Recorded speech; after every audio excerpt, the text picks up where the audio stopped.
Salut à tous! Pour cette nouvelle visite guidée, je vous emmène dans un univers cinématographique pour le moins atypique qui va vous aider à lutter contre la grisaille de l'automne. Il est l'un des réalisateurs les plus connus pour son univers si singulier et ses personnages en arrêt sur image évoluant dans des décors devenus emblématiques. J'ai nommé Wes Anderson.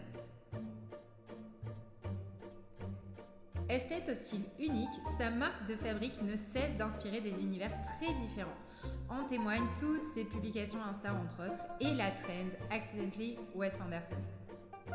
Parmi ses particularités, en tant que décorateur, on ne peut que remarquer cet usage de la couleur en fond qui vient apporter un effet spécial et de la profondeur à des personnages souvent peu expressifs.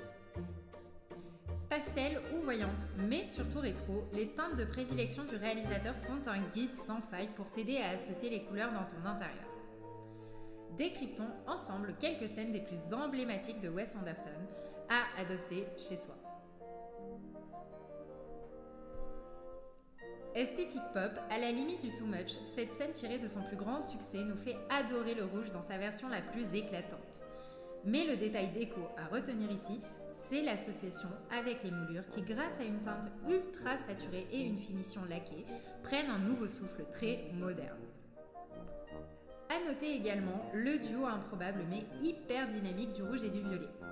Association très 70s qui conviendra surtout dans les pièces de vie. Je vous conseille de plutôt l'adopter néanmoins sur les accessoires ou en petites touches. Pourquoi pas cette magnifique crédence. Le rose, elle est clairement la couleur prédominante dans le film.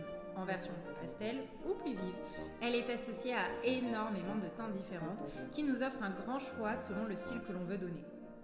En version color block, avec le rouge, où le rose vient apaiser le tout. Alors n'ayez pas peur des aplats de couleurs.